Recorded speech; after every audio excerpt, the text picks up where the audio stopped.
Vive, en témoigne l'expulsion de 2 journalistes belges hier et l'appel du ministre des Affaires étrangères Didier Reynders qui invite ses concitoyens à quitter le Congo si leur présence n'est pas indispensable. Laurence Brex.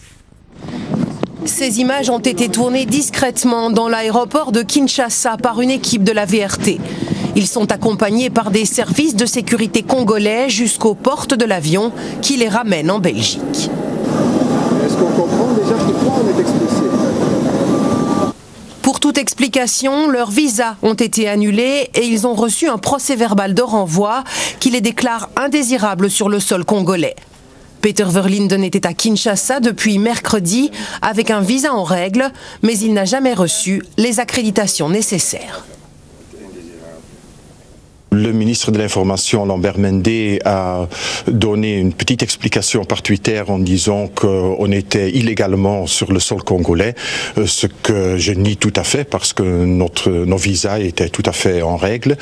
Mais ce qui est derrière, quant à moi, c'est le fait que ce qui va se passer les prochains jours et le lundi, que le régime congolais et le ministre de l'Information ne veut pas qu'il y ait trop de gens à regarder, à donner rapport de ce qui se passe sur place.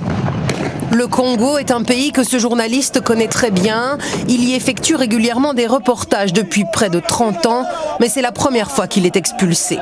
En cause, les tensions toujours plus grandes qui secouent le pays à l'approche de la date du 19 décembre, jour où Joseph Kabila, arrivé en fin de mandat présidentiel, devrait passer la main du pouvoir.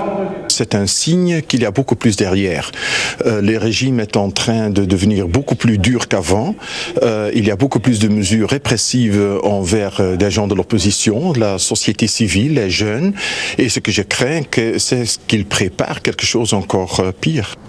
Dans les rues de Kinshasa, des checkpoints viennent d'être installés et de très nombreux membres des services de renseignement surveillent tout ce qui se passe.